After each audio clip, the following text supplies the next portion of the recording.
Hi, Camilla. Can you hear me?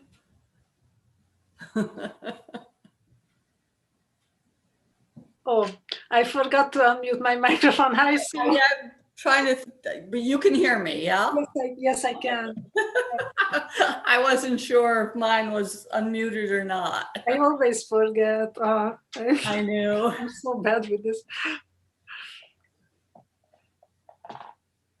Hello. Hi, Steve. Hi, Steve. Hi, Bill. Hello. Hi, Bill. Do this.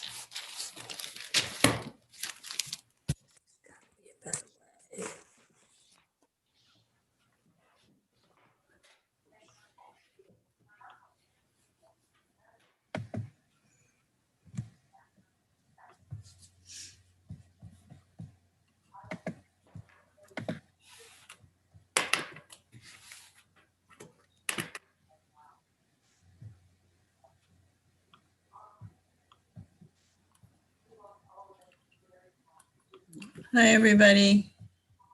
Hi, Val. Hi, Val. Can you see my screen? I can't. Okay. How about now? Yes. Yes. Okay. I'm watching the YouTube screen too to see if it's showing up there.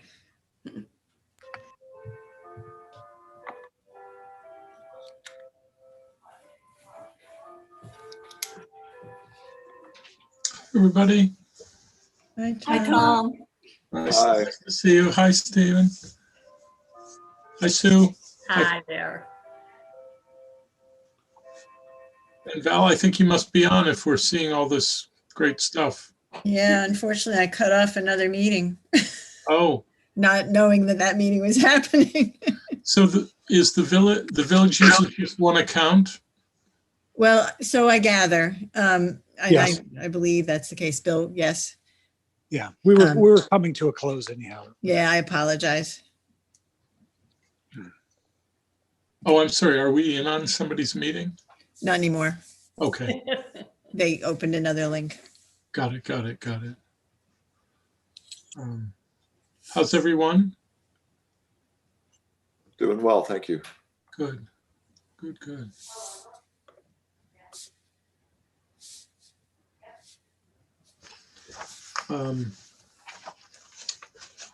people a minute or two.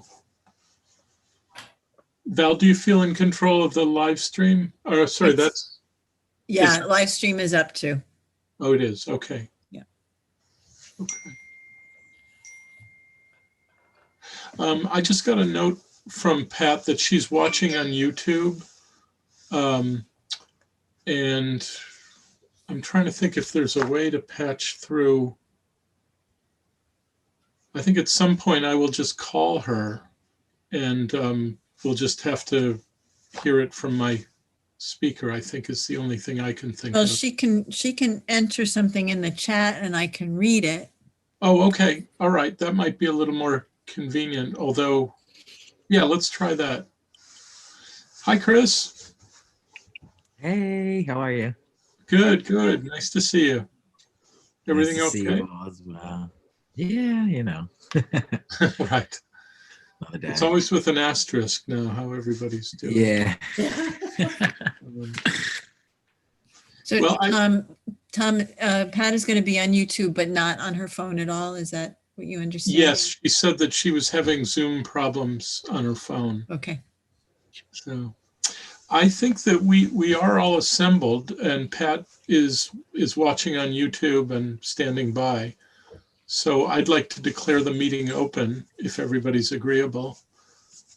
This is the meeting of the Historic Preservation Commission of the Village of New Paltz, meeting on February 8th, 2021, and the meeting is opening at about 7:02 p.m. So good evening to everybody. Thanks so much for sharing part of this chilly evening with the HPC. Shall we go straight to the approval of minutes? Does anyone feel like you have a change? Does anyone need time to scan them again? I'm just putting them on the screen.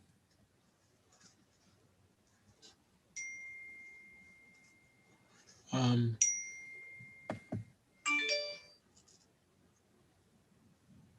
I move the minutes be accepted as presented. I second. okay. All those in favor? Aye. Aye. Okay, good. I just got another text from Pat that she's having difficulty chatting on YouTube. Okay. So I think probably the best thing is when we get to that part of the program, I'll just give Pat a call and I'll do my best to hold the phone next to the microphone and hope that everybody can hear. And if not, I'll just repeat. Val, thanks very much for the minutes. That was quick and great. Thank you so Thank you. much. Sure. Next item of business is a report from Bill. Bill, are you with us? I see that. I am. Okay. What can you tell us about things with Ann Oliver House or any other things to do with the short-term rental or one-way roadway laws? Well, let's start with the Ann Oliver House. That's remained with our attorneys for review. We're trying to determine the zoning issue that we've discussed, given that it's in the NBR and doesn't quite fit into the NBR, and would we have to look for a variance? So we're trying to figure out the quickest route to meet that end. That's been going on in review for the last couple of weeks, so I have no real update for you on that. But it may be an update for this meeting. The short-term rental law will be voted on this coming Wednesday, 7 p.m. So if tune in if you're interested.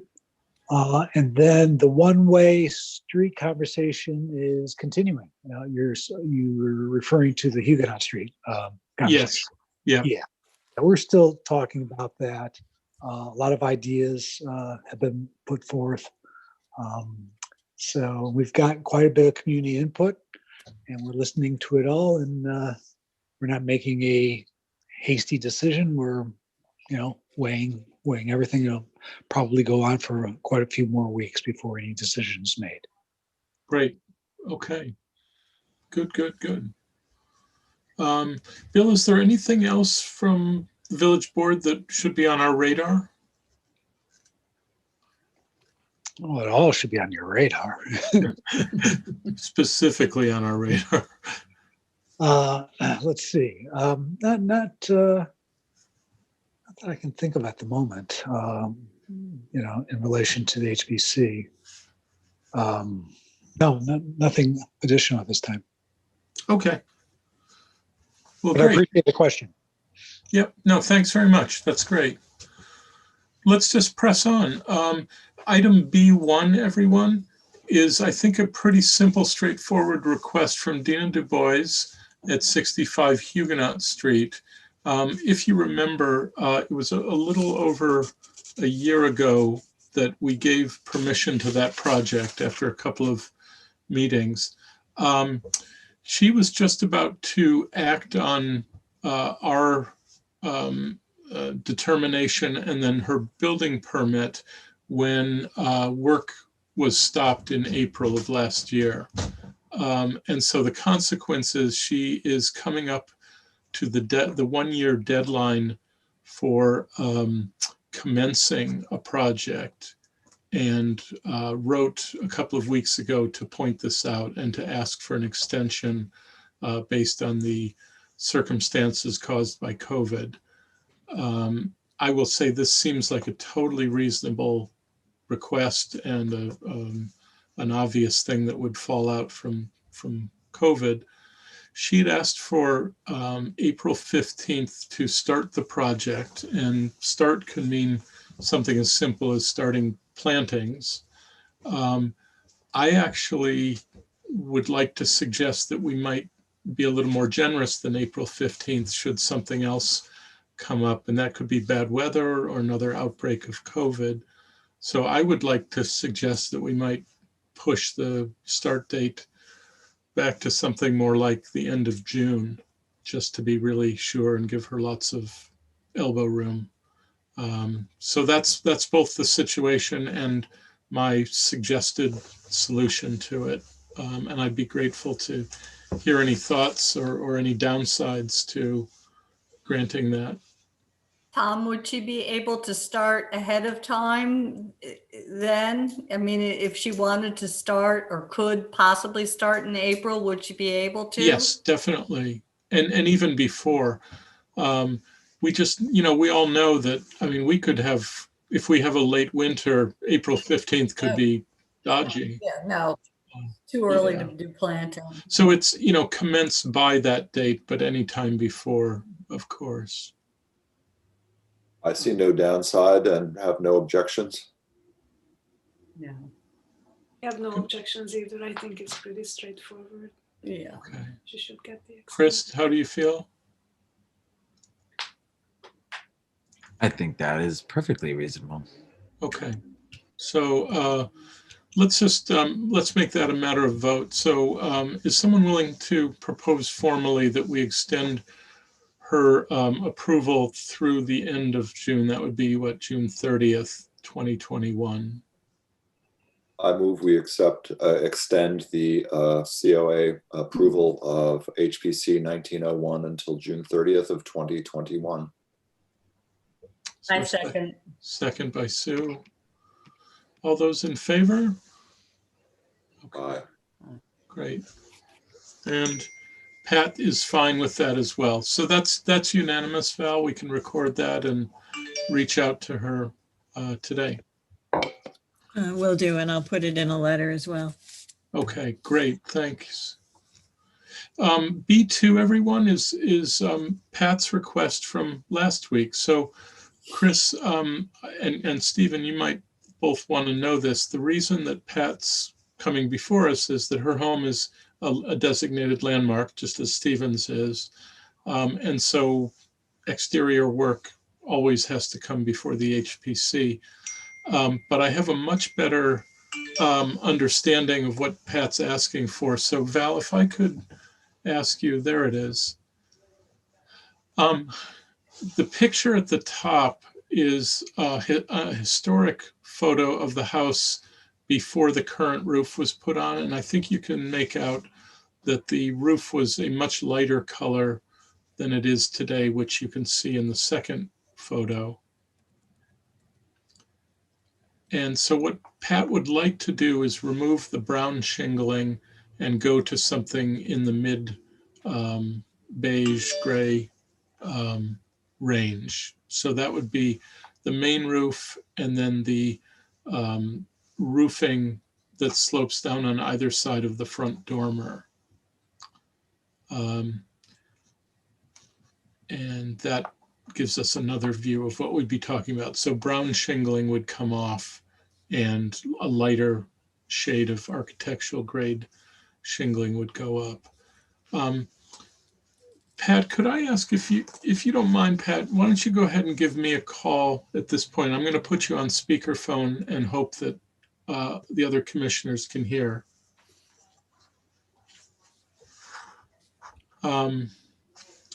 And so everyone, the question that we kind of pushed back from last month was whether this is like for like or not. And that I think is the discussion we should have. Just give Pat a second to call. Does everybody feel like you understand the shingling that I'm referring to? Because I did not understand it very well last month. But I think I do now. I see, yeah. Okay. Let me just, Pat, I'm going to give you a call. Would it be of any help for me to look at Pat's email from earlier today? Yeah, it definitely would. And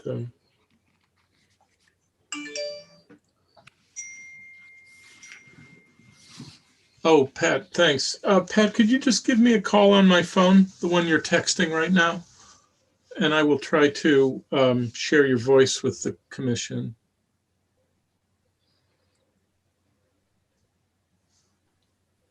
Is that a gambrel roof? Yeah, Mhm. Okay.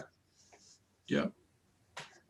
It's actually, Stephen, one of the reasons that her house is landmarked is that it's a really pure example of a style that we don't have much of in New Paltz, even though it's nominally Dutch or Dutch inspired. And for years, my colleague up at SUNY, Bill Rhodes, who's really knowledgeable about local architecture, kept saying, that house, that house, that house. And finally, I paid attention. It's not that I didn't pay attention. Pat, I'll call you.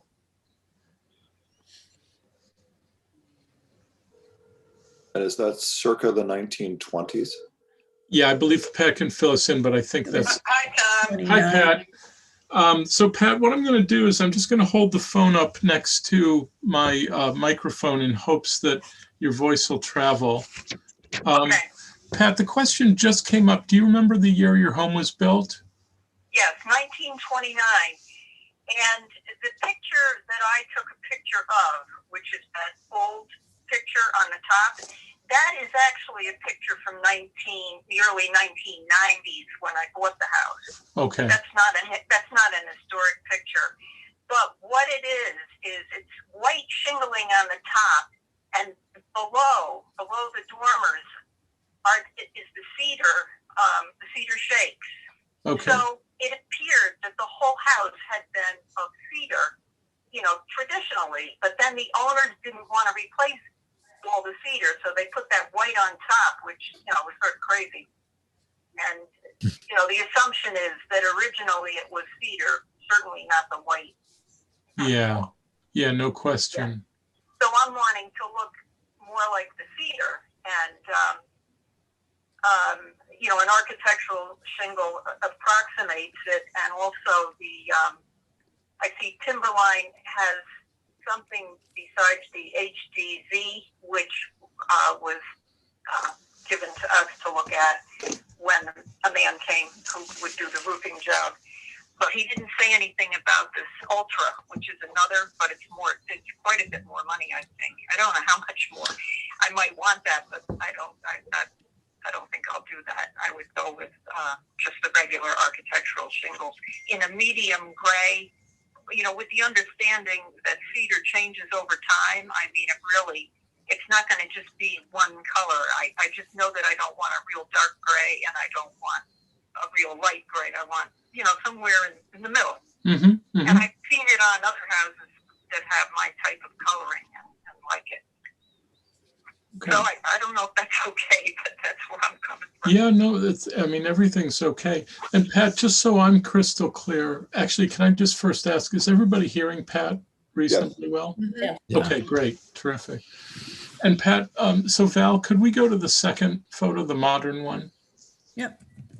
Pat, just so I'm sure I'm representing your request accurately. So the main Okay. roof and the sides and what's below the dormer would all be a uniform medium gray?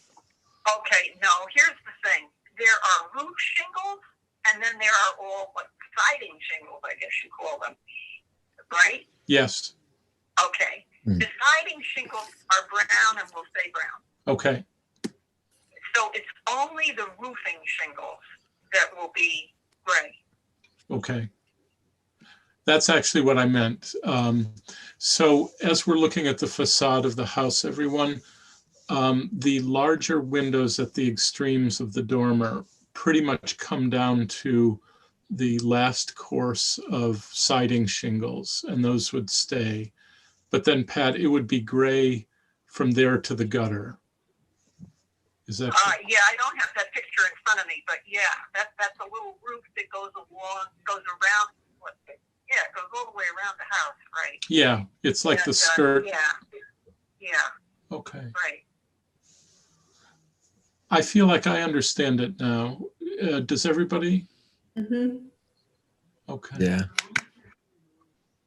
If anybody wants to come by and I'll explain it to them, that's fine. Wear a mask. Wear a mask, yeah. What is your timetable, Pat?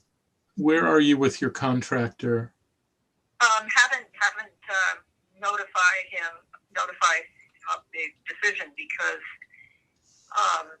I wanted to see that it's like for like first, and then that I could go ahead and with the color that I want, and also question him about the other little bit more expensive shingling. The Ultra. So I haven't even tried to contact him, but sooner rather than later, but it's not urgent, but yeah, sooner. Okay. I'm sorry I'm being so vague. No, that's fine. I have no idea what kind of a schedule he has either, that's the other thing. Well, my guess is roofers are lining up their work now, and Yeah, right.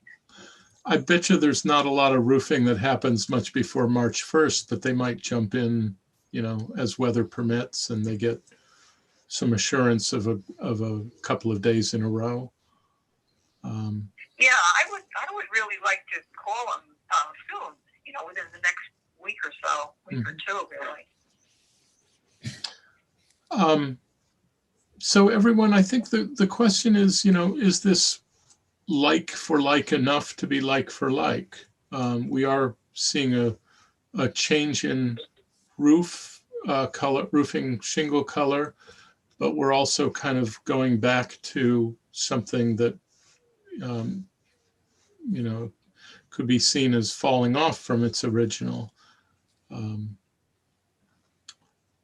it's almost as if the roofs that followed were not like for like, but I'm trying to get it back to the original.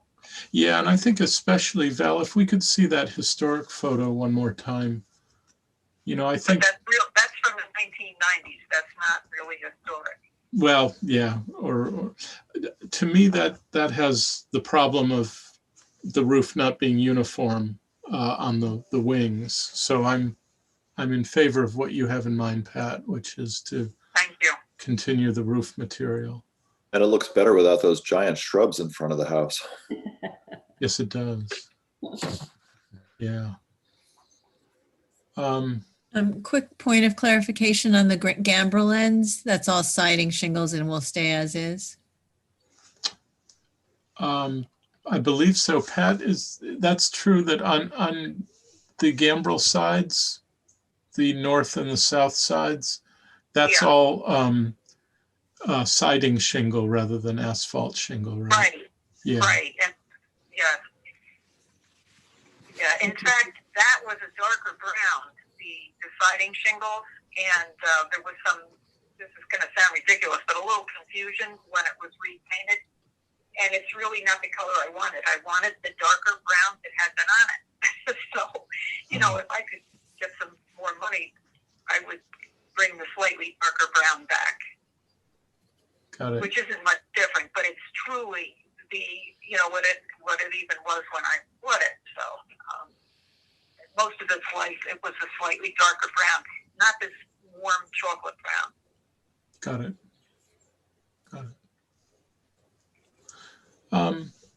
Commissioners, I think we're, the question is whether this rises to the level of like for like.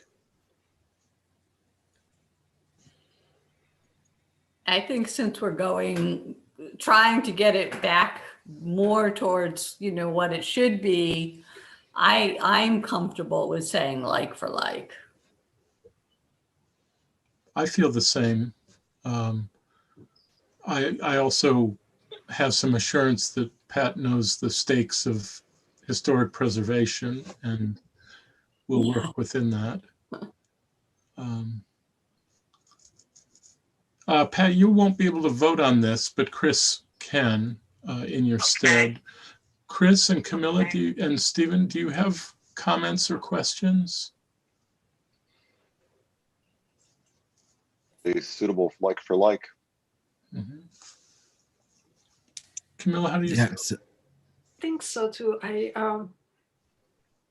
just, since I walk by the house every day, I've always seen it with the dark roof, and I guess it will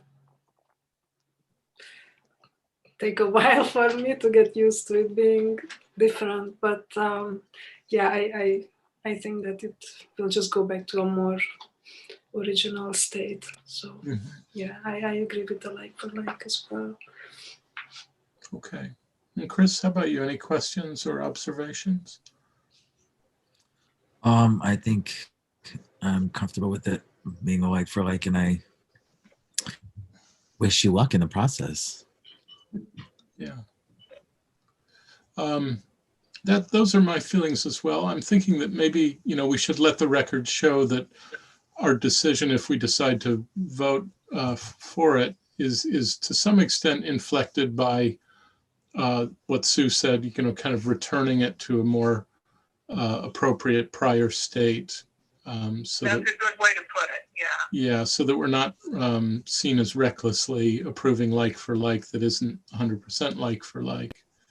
But Yeah, there's- I mean, somebody would look at it and say, "How is that like?" But this, Right. this dark brown was, an anomaly, really. it is an anomaly, yeah. Yeah. Yeah. Well, I'm certainly comfortable with that solution if others are. Would someone care to make that motion? I motion that we approve it as like for like. Second. Seconded by Camilla. All those in favor? Aye. Aye. Okay. Aye.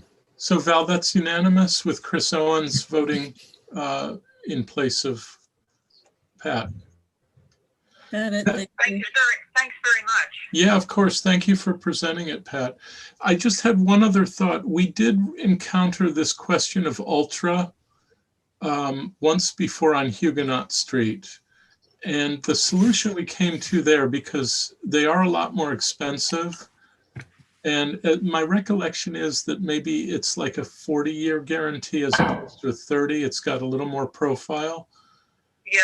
And in that case, I think we ended up recommending, because cedar was coming off the roof, it was, in the context of removing something historic, we kind of compromised around the surfaces that were facing Huguenot Street had to be done in ultra. Everything else could be done in the 30-year, as I recall, grade. And that seemed acceptable in that circumstance. I don't think you'd really want to play around with two weights, but I think we all felt that the 30-year was pretty good. Well, that's good, because I think I probably have to go with that. It's likely to have the ultra was quite a bit more money, as I recall. I just can't find where I had seen it on the internet. I keep trying to find it, and I can't find it again. But I don't know if anybody remembers, but I somehow remember that the ultra had like 50% more thickness and therefore just consumed a lot more raw material. I don't know if anybody remembers. yeah, and I think it has a 50-year. Maybe it's 50 even. Yeah. Yeah, it's very long. It's also going to create a lot more weight on your roof. That's true. That thickness doesn't come from nowhere. Oh, you're right. But I think even the timberline is going to give you a lot more profile than what you have now. Yeah. So I think it'll be a good solution. And I'd still like to walk by and look at your garage, see what you have. Yeah, you're welcome to do that. You'll have to wait a little while for the snow to clear. That's true. And it's a fairly dark brown, so it won't be what you're looking for. Yeah. Pat, don't forget you have a wonderful color theorist right around the corner. Oh, don't I know it? Oh my goodness, yes. And with good weather coming, Yes. Well, I just would like to say that Pat showed me a sample of one of her choices for the roof, which is a medium gray, and it has some dark brown specks in it as well. So it won't just be like a flat gray color. Yeah. And it will definitely relate to the shingles or the cedar shingles, the brand cedar shingles on the side of the house as well.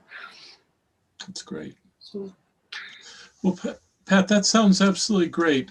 We can probably hang up now and go back to, if you just, if you need to send a vote my way, I'll watch my phone.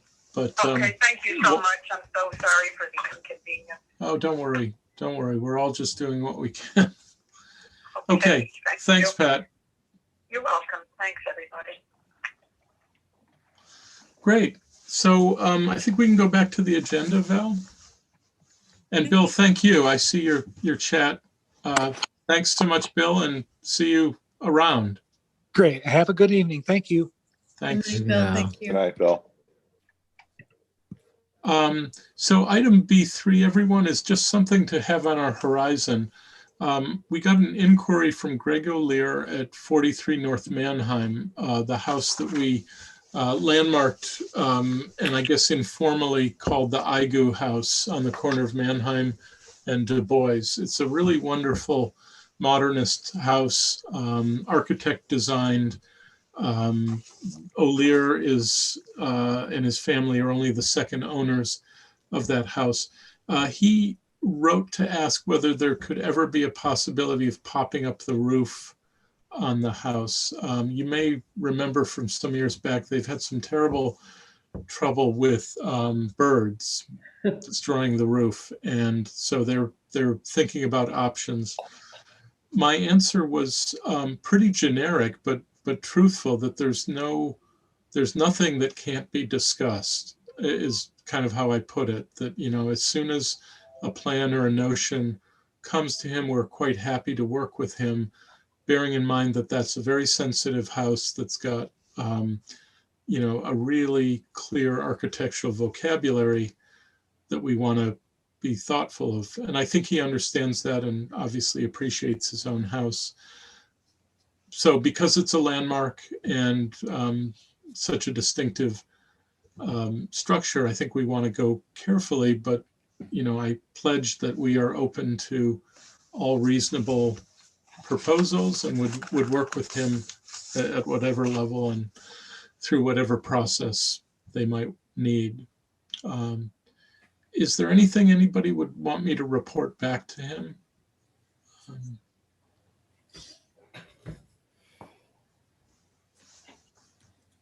Okay, I'll just keep it pretty general then. I'll say that it's been raised at the February meeting and we look forward to talking if his ideas move forward. Okay. Item 4 is just to update you on the Partners in Preservation. So the awards went forward on the 27th. Several people were able to attend. I think that we had 2 really, really thankful, appreciative recipients. I just think they were moved and pleased to be recognized, and I feel like our job is done. I think we did I think we had good choices, and I think they were appreciated and received in the spirit offered. So I don't really have anything more to say about that. And does anybody? Okay. Budget report. There are actually 2 parts to item 5. Number 1 is just to update you on where we are in the fiscal year. We are about 67% through the year at this point, having used about 47% of our budget. So as usual, we're under budget and you know, moving toward the end of the fiscal year at the end of May. So I feel good about where we are in our spending habits. I guess that's a way of saying if there's anything you think we need, we should probably start talking about it so that it can be included in this year. Part 2 is that I submitted a draft budget for next fiscal year. It's a totally flat budget. I didn't ask for anything different with the exception of a modest salary increase for Valerie that I wish were more than modest, but I'm kind of realistic about what to ask for in this budgetary climate. So I didn't ask for anything more than a modest increase. Does anyone have a question about that? And for Chris and for Steve, you know, we pretty much every year put in the same budget. We increased it just a little bit in the run up to what we thought would be a positive vote on code revisions, thinking we might have a little more need to do some outreach. That didn't happen. I don't think there's any point in asking for more. It's going to be a really traumatic budget process, and I don't want to make things worse for the board.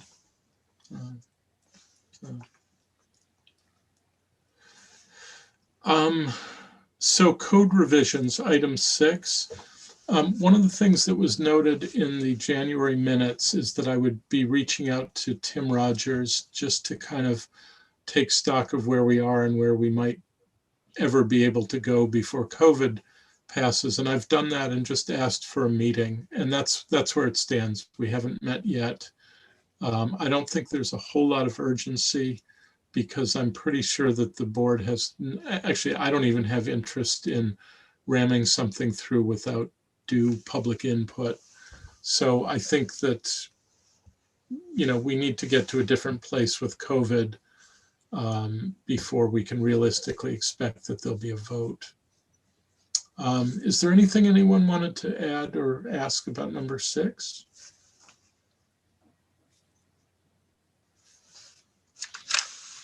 Okay, happier topics. Camilla, art show.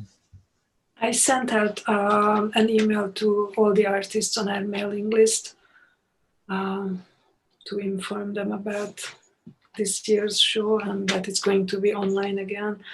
And hopefully we will get at least similar responses, like similar to last year's. I'm optimistic about that, and hopefully we will be able to feature the show in the archives as well this year. Yeah, that'd be great. And I have a question about that. Would it be possible for me to upload pictures to our website, just so that we won't burden Zach so much with this? I don't know how to do I that. don't either. Valerie, do you know? I don't. That might be an Ariana question. Okay. I think that's an Ariana. I believe there is a very small number of people who are able to make updates to the website. I see. So I think we would have to check in with her. I will reach out to her then and just inquire about what to do. Thank you. No, do you mind copying Val and me when you do, just so that we're in that conversation? Yes, and I'll be definitely. glad to support that. Thanks so much, Camilla. I had just one small question. Chris, do you know a community of artists that Camilla might not have already reached? Is there a possibility of forwarding the call to people you know? Oh, sure. For the show itself to participate? Yeah. Oh, yeah, for sure. I could do I that. will Absolutely. I will forward you the email that I sent out so that maybe you can then reach other people with it, if that's okay. Yeah, I could definitely Please. reach out to some people. I wasn't sure if it was up for like uploading or for the next show. So, but yeah, I will definitely reach out. And I can also put something up in the shop and at Huckleberry as well to kind of promote that and give a little call to action of some sort. Thanks, Chris. That would be great. It'd be nice Yeah. to just widen that circle of emails. Great. Yeah, that would be great. So if I do that, if I put stuff like something in the shop and at Huckleberry, is it okay if I put your email down? Yes, because they would have to email me images of their artwork, so it's Perfect. through the emails. All right, cool. Yeah, that's great. Thank you. I guess the only Yeah, for obstacle sure. is printing it, but I guess like if you have a home printer, just run off something. This year we're not really doing printed invitations, are we? Probably Or are not. we? Not? Well, if you like, I can make up a few flyers and just print them out at PDQ Sure.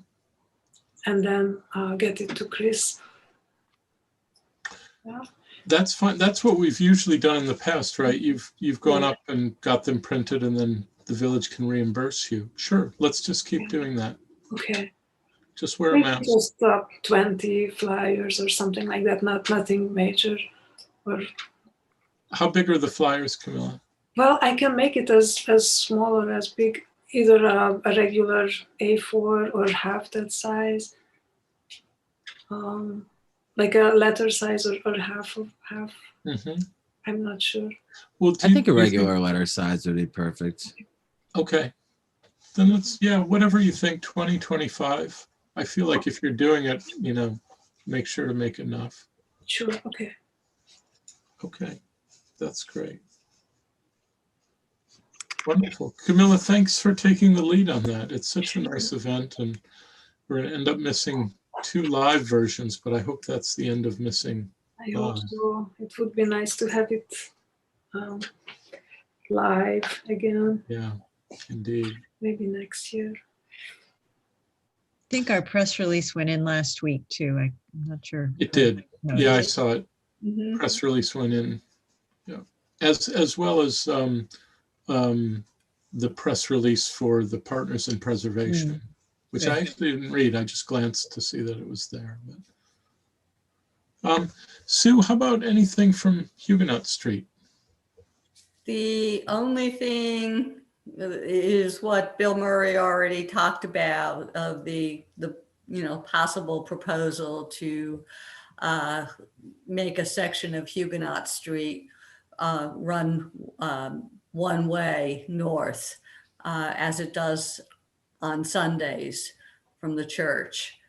That's already in place. And there's a proposal to make that happen, to cut down on the traffic, again, for the preservation of the stone houses, with the concern that there is going to be much more traffic coming out of Zero Place and then also Roddy's building. And instead of turning, going out onto 32, having them turn left and come through Huguenot Street and try to exit a different way. So Right. that is the concern. Got it. Speaking as somebody who lives on Huguenot Street as the place that all the traffic would be dumped Yes. onto, You would be impacted. I gotta, that's, the preservation of the the Freer House and the Hasbrook House, I get. But I mean, it had crossed my mind when Roddy had made his presentation that all the traffic exiting that building exits onto Mulberry Street. Now, there are going to be people who are going to turn right, but if they want to, cross traffic on North Chestnut, they might just as easily turn left. But I'm a little concerned about increasing the traffic on Huguenot Street from Mulberry on north as a result of this. And I just don't know if I support this I know. as a resident. Yeah, I think that there are many people, that are really, having to take a real good look at this and figure out, what they want to do with it if anything happens. And I'm not sure, to be honest, that, that there will be any changes. Yeah. But I will actually at the next, I know public comment is open. And at the next village meeting, I will take advantage of that and have something as a statement to be read or read it myself or something like that. And I'm glad to follow along on this. Good. Yeah, we should definitely keep watch over it because I think there is a preservation issue along with many others, as you're saying, Steve. Actually, also on Huguenot Street, one of the business that had appeared before us, I think it was the Hasbrook House where they wanted to replace the windows. I think they did, and they look beautiful. Yes, I think that has been completed. That was completed in the fall. Yeah, I walked by that. Yeah, we're going back months. Yeah. And then we did in the last couple months have an application. I don't have the number in front of me, like 168 Huguenot Street. A resident wanted to put a shed in the back Mhm. The back that I was out walking one day and I saw this flatbed go up Huguenot Street and with the trailer and they just rolled it off, and the applicant now has her shed. Good. You know? Is it pretty well screened from the street? I haven't actually, as you know, I haven't actually remembered to look. I just know it got there, and I think as I've walked by, it's usually at night, and it's kind of hard to see. But I think it is well situated. Good, good. Yeah, that seemed like a good application all around. Wonderful. Well, please keep. Stephen, Here's an there's answer. actually there. So, sorry, Stephen. There's a video of them detailing the restoration of those windows on YouTube on the Oh, okay, Historic cool. Huguenot channel. If you want to check it out, just Thank for you. extra. Yeah, I was checking that out before actually. Oh, if you want to put it up in the chat, Chris, then it would be right there for Yeah. everybody. Mhm. And that could even be part of the minutes. Valerie, do you want to? I guess I'm down to fill in on 181 Huguenot Street, but you actually know the latest. Yeah, such as it is. Tom and I conferred after our last meeting, and we had sent a certified letter to the new owner based on the address we had, which was only 181 Huguenot Street, and it went around and around, but never quite found that new owner. So it was returned to me undelivered just last week. I did a little digging and looked up the property owner name, which is actually an LLC, and did find a Brooklyn address. So I'm going to resend the certified letter to that address and see if we might have better luck connecting. Yeah, thank you very much. Mhm. I just made the mistake of clicking. I thought I was copying Chris's link, and I just started it. Excuse me. And I've lost my Zoom. There I am. Thank you for that, Chris. I will watch that later. Thanks, Val. Yeah, check it out. Sure. Yeah, all we can do is keep trying. I mean, the Mhm. legal address seems like a pretty good option too. So PB and ZBA, nothing further on 2014. I think we've sort of done our work for now, and we hope that maybe we'll be asked again at some later stage.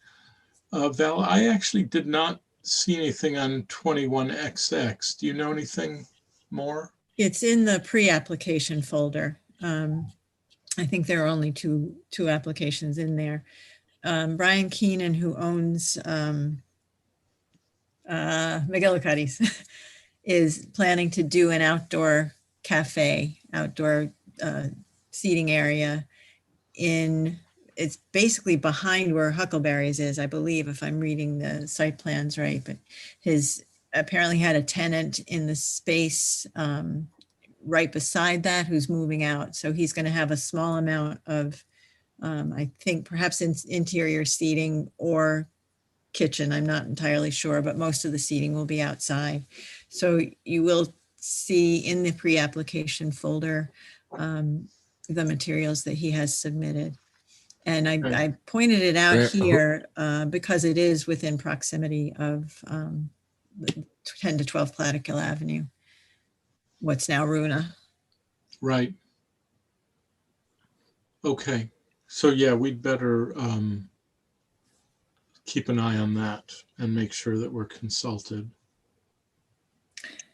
Thank you. Yeah, I did go through the application form, and it does note that there is a designated property, it's included, it's mentioned on the application materials, which I think is what the code requires, just that it be pointed out on the site plan materials.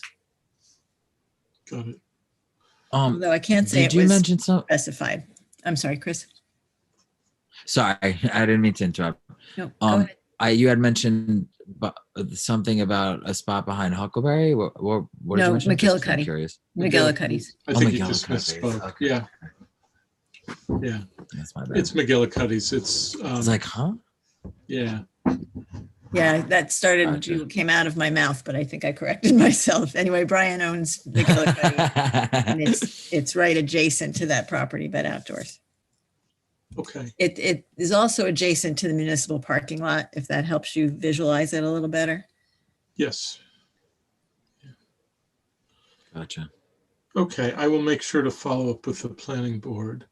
And then there's no update on 2007. And that was as of yesterday, or even, I think it was even today. This morning, right? Yeah. Okay. Any questions on any of those? Okay. Val, annual mailing. Well, it's done. So Sue and Steve, I hope you got your copies. We did. Yay. I Right. unfortunately, yeah, thanks, Steve. I wasn't able to actually meter the mailing myself, which normally I do because of COVID and restrictions on entering the space. So I had to rely on a colleague there to do it for us, which she apparently did. Terrific. But yes, everything should be out. Wonderful. Thank you for taking care of it, Val. You're welcome. Looks really nice. Yeah. Thank you. Is this the time to look at the two brochure? Probably. Yeah. So if you don't mind clicking over, I just didn't really want my aesthetic judgment to be the judgment of the HPC. So I'm soliciting opinions. I'm happy later to share what mine is, but option one is what we've been doing, which is a threefold or trifold, two-sided trifold. And Val, if you're able to scroll, I think people can just kind of take in, it's got 6 panels. And then option 2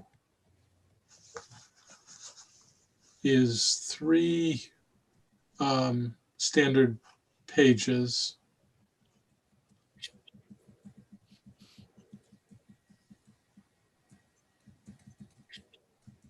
This does not show that map that appears in the center panel of the back of the brochure. Right. But otherwise, it's exactly the same thing minus the map. Yeah, content-wise, it rearranges the content a little bit. This page in particular, and I moved the village and town seals down below with the address information, the contact information. Mm-hmm. Otherwise, it's basically the same content with the exception of the map. Does anyone have a strong feeling? This might be a question for Sue and Steve most of all, because you routinely get that trifold. Does this look better to you or worse? Any strong views? Should I put the trifold version up again? I guess we can. Yeah, we can just toggle between the two. Sue, do you have any strong feelings? I really don't. I don't feel. No. I like the protecting our past for the future. I like that statement because I think it helps people who see us as being just stuck in the past, only wanting to keep things always the way they were. Mhm. It kind of helps to get the idea out a little bit better than the other statement, in my opinion. Oh, you know what? That's my fault, Sue. it's there. I think I Oh, just okay. had It's to there. down a little bit. There. Okay. I just didn't see it when I looked No, it's at it. because I had the scroll bar Okay. moved a little Yeah. bit. And I apologize. Then I don't have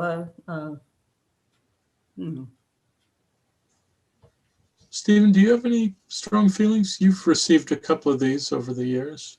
I like the trifold. Anything that's printed, I think it's aesthetically more pleasing, the trifold version. I think if this were on the web, the other version reads more easily electronically. But if I'm holding something in my hands, I think the trifold is very nicely done, and it opens and reads very well. So it's laid out correctly, it flows, and it's very nice. I like the trifold version. I agree with Stephen. Yes. Yeah. I'll tip my hand now. That was my inclination as well.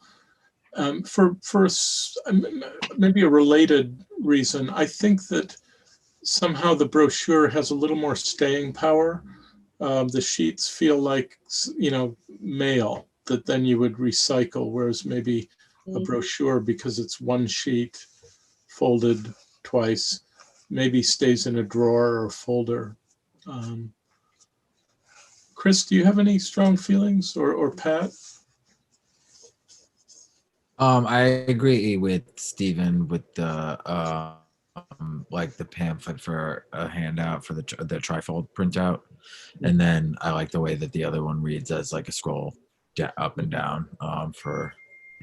So I pretty much agree with those sentiments. I think, and Pat does too. So I think that's pretty unanimous. I don't know that we need to vote on this. Val, so let's stay with the trifold in paper. And I like Stephen's second point, which is, the brochure or the scroll style. The other arrangement makes a lot more sense in a web context because it's just scrollable. Okay, that's fine. I'll work with Ariana to get it posted. So I guess actually the column format is that we've looked at tonight isn't of much use because it's been arranged for reading on a screen as opposed to Right. printing on paper. So I won't make any changes to what I've printed in the past unless we do a redesign, as we've talked about doing once the code revisions are in place. Yeah, exactly. I feel like this brochure has been hanging around a couple of years longer than we intended because the code revisions haven't gone through. Okay. Right.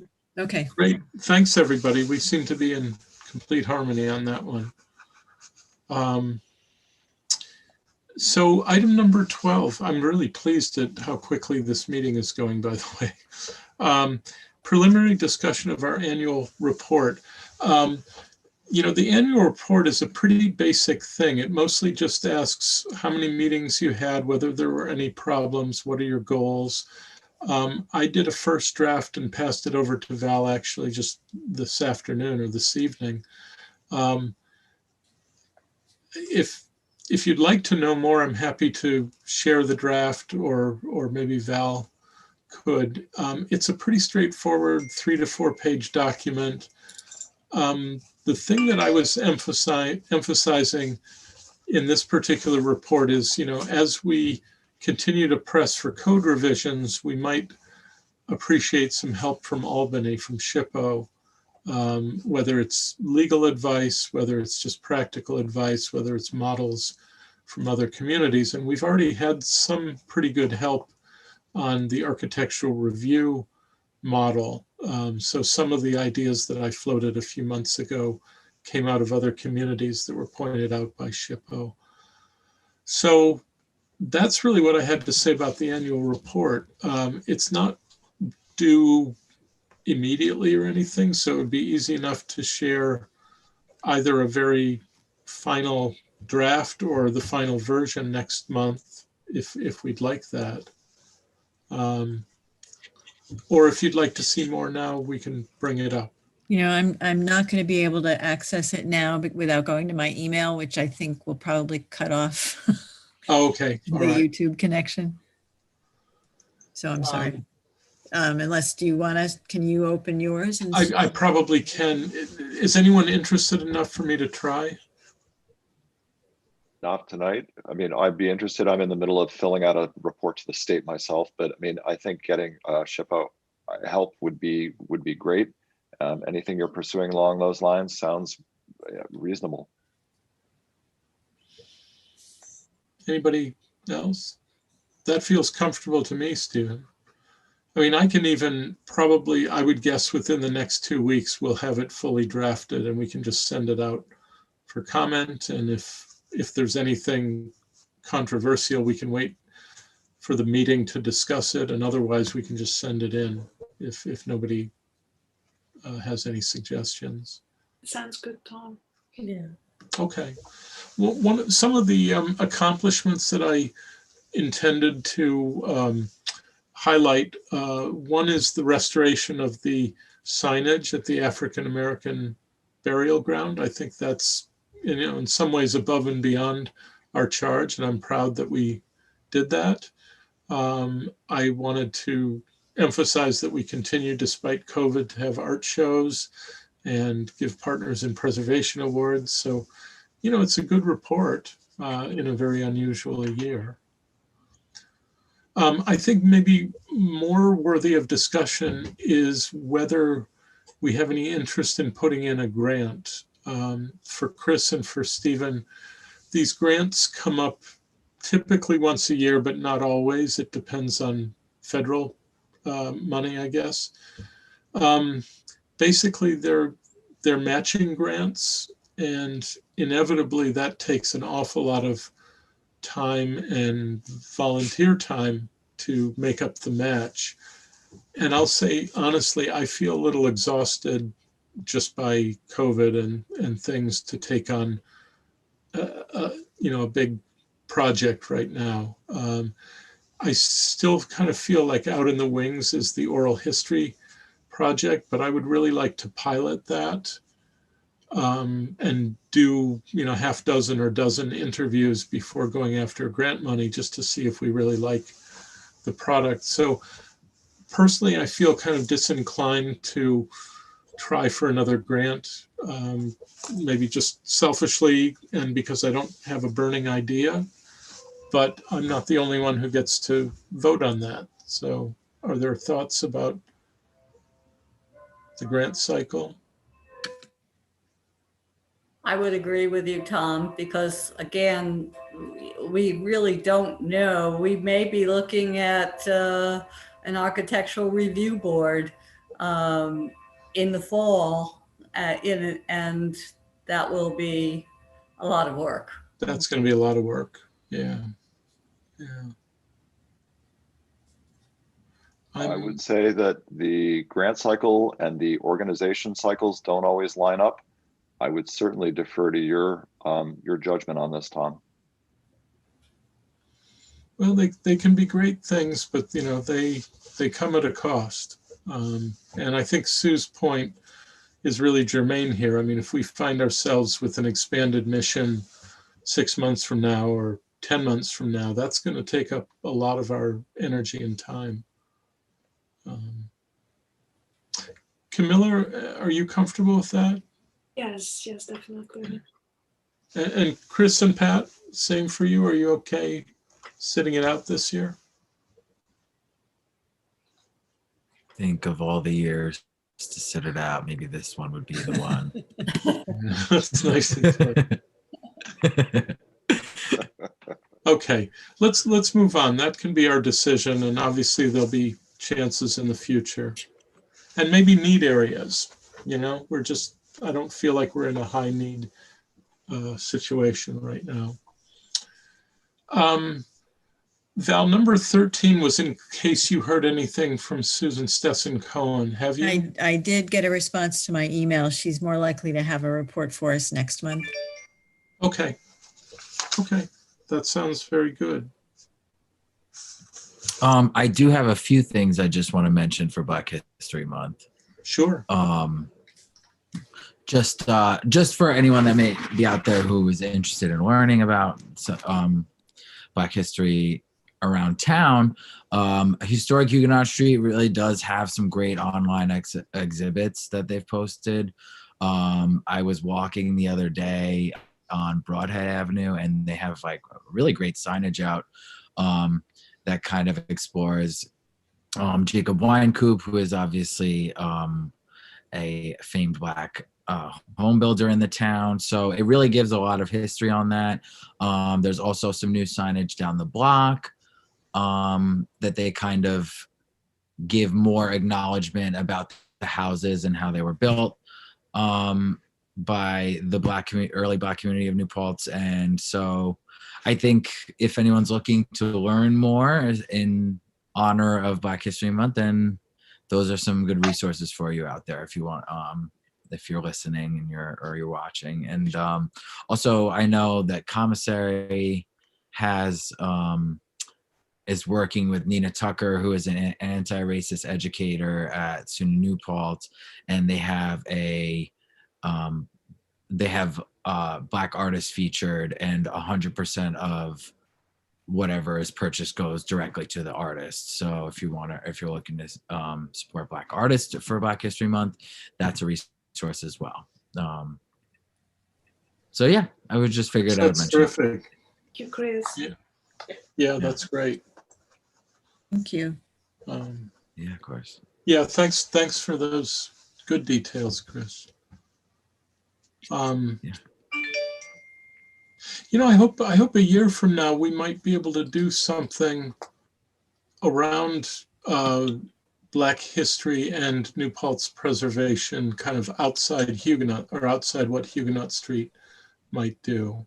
And we might have the Ann Oliver House to kind of ground that, I hope. Well, I was wondering what. Oh, sorry. Go ahead. I was just wondering what Bill had mentioned about the Ann Oliver House.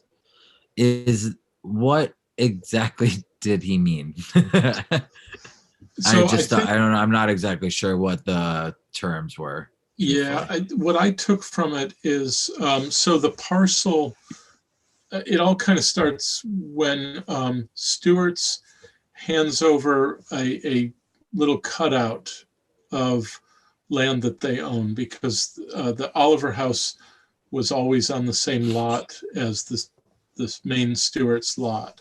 So they slice off a little piece of it, but that piece is non-compliant with the business district zoning rules. So they have to seek what's called a variance. And it's kind of weird because the village government that makes the rules is petitioning, I guess, itself to create a variance, which you would think could be automatic, but I guess it can't. So that's what I took from his comment, that it's just kind of, it's stuck with that legal process to figure out how to do that and how to do it legally. Gotcha. And All I'd right, be cool. glad I'm if just curious. somebody understood differently or more than that. So with any luck, it moves forward. And I wanted to thank Stephen for volunteering to sit on an eventual committee to decide applications for the Ann Oliver House. That's really nice of you, Stephen. And It's the least I could do for Jacob Weinkoop. I feel like there's just a kind of spiritual vibe there that has to be nourished. So yeah, that's great. And it might also give you a chance to get to know the new owner, who might want some windows, which is what I'm hoping. Me too. Yeah. And if not, as I said, I have a plan B that we can discuss if it comes to that. Does anyone have new business or anything that's been overlooked? Great.